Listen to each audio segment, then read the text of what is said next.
Hello, je suis Nicole, je suis coach de vie. Bienvenue sur ma chaîne.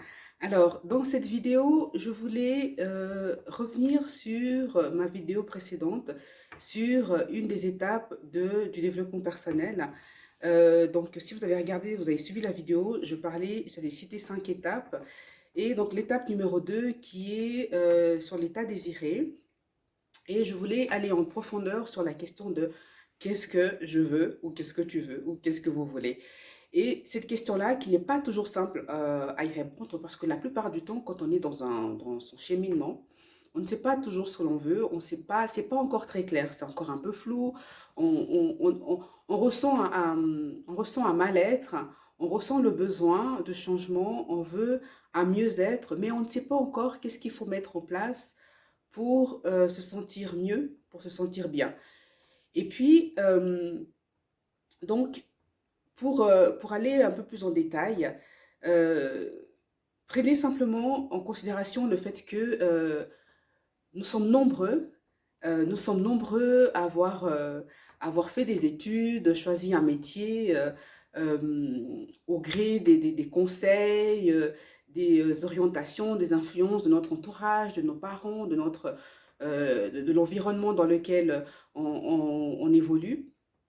Et on a saisi des occasions, des opportunités aussi, sans vraiment se poser la question de qu'est-ce qu'on aime vraiment. Donc souvent, on a pris des décisions ou choisi, fait des choix en fonction de voilà, un peu de notre entourage, de regard des autres et ainsi de suite. Et puis, ben, les aléas de la vie nous amènent à un moment donné à un carrefour où il faut se remettre en question, où il faut revoir les choses différemment, changer de cap.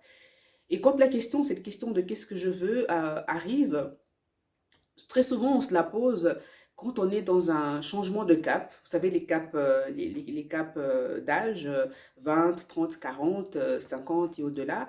Et puis des fois, ben voilà, suite à un changement, j'ai envie de dire, un gros changement qui arrive, les situations de la vie, ça peut être un choc traumatisant, ça peut être un licenciement, une rupture douloureuse, ça peut être aussi un deuil. Et toutes ces choses nous amènent à un moment donné à se poser la question, ou du moins en tout cas à se repositionner sur son chemin de vie. Et pas toujours simple à répondre, pas toujours simple de savoir aussi soi-même qu'est-ce qu'on veut réellement et de quel chemin on a envie de prendre. Et puis bah, si vous posez cette question, ben, vous n'avez pas la réponse dans l'immédiat, surtout ne vous auto-flagellez pas, ne vous tapez pas dessus parce que bah, c'est tout à fait normal. Et dites-vous que si, en ce moment-là, si vous n'avez pas de réponse, c'est peut-être dû au fait que pendant longtemps, vous avez fonctionné en mode pilote automatique, vous êtes coupé de vous-même, ou vous avez passé votre vie ou votre temps à vous occuper de vos proches, de votre conjoint, conjointe, à vous occuper de vos enfants, de votre entourage, sans vraiment vous prendre le temps pour vous-même, le temps de vous écouter, le temps de savoir vraiment ce qui vous fait vraiment vibrer pour vous-même, en fait, ce qui vous plaît.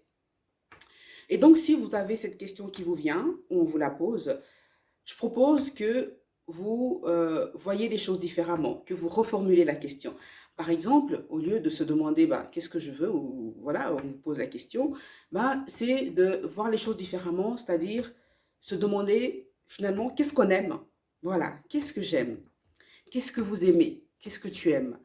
Et donc, quel type d'activité vous nourrit, quel type de rencontre vous fait du bien, quel type de rencontre vous apaise, quel type comment vous aimez passer du temps, quels sont les moments que vous préférez, et même dans le passé, vous pouvez aussi essayer de vous remémorer des choses de passé, des choses du passé que vous avez vécues, où vous étiez pleinement vous-même, où il n'y avait aucune influence extérieure, où vraiment vous vous êtes senti à un moment donné pleinement responsable de vous-même, à votre écoute, et puis aussi de vous dire, ben, à partir de là, quand vous commencez à être à l'écoute de vous-même, de ce que vous aimez, de ce qui vous fait vibrer, ce qui vous plaît vraiment, et ben à partir de là, voir de quelle manière vous pouvez mettre des choses en place, de quelle manière vous pouvez commencer petit à petit à intégrer ce que vous aimez dans votre quotidien.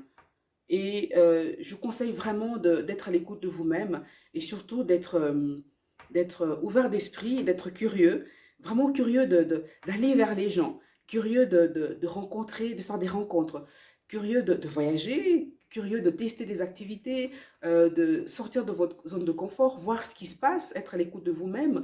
Qu'est-ce que vous ressentez si une fois, ben, vous ne faites pas ce que vous faites habituellement? Mais tout en étant conscient pour vous tester, pour vous observer. Qu'est-ce que vous ressentez en ce moment-là? Qu'est-ce que ça vous fait?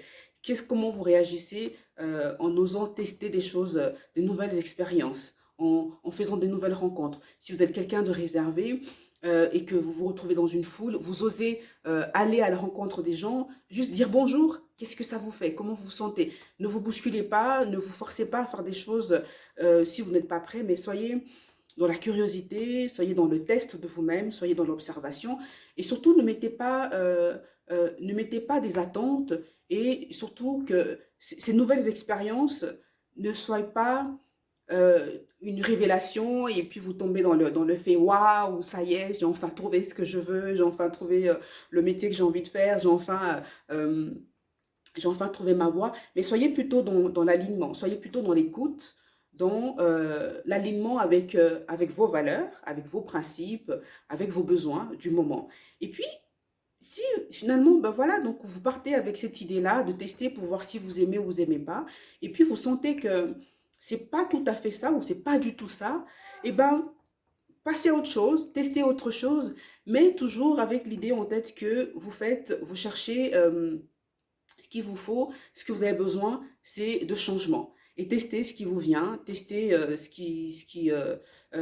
soyez curieux dans l'observation, soyez vraiment dans l'accueil. Et par-dessus tout, dans le cheminement, dans votre cheminement, soyez surtout dans la bienveillance avec vous-même. Ne vous tapez pas dessus si tout d'un coup vous sentez que vous avez essayé de faire un pas et puis que ça vous a fait du bien et puis le lendemain vous n'avez pas du tout envie de repartir de nouveau, de retester, de refaire, de réessayer. Ne vous tapez pas dessus. Soyez vraiment patient, soyez bienveillant avec vous-même, soyez à l'écoute de vos besoins et surtout respectez vos principes, respectez vos valeurs. Voilà ce que j'avais envie de vous apporter dans cette vidéo.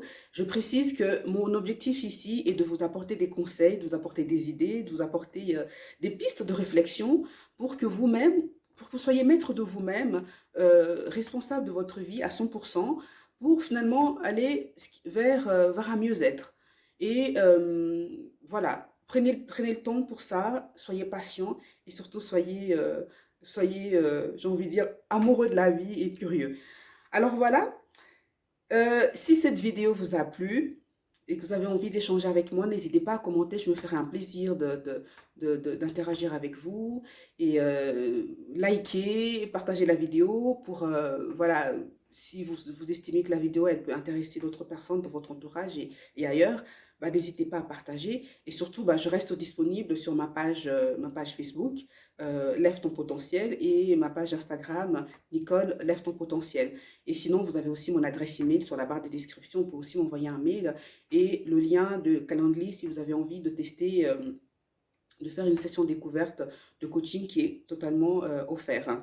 Alors voilà, je vous remercie de m'avoir suivi jusqu'au bout et je vous dis à bientôt pour une prochaine vidéo.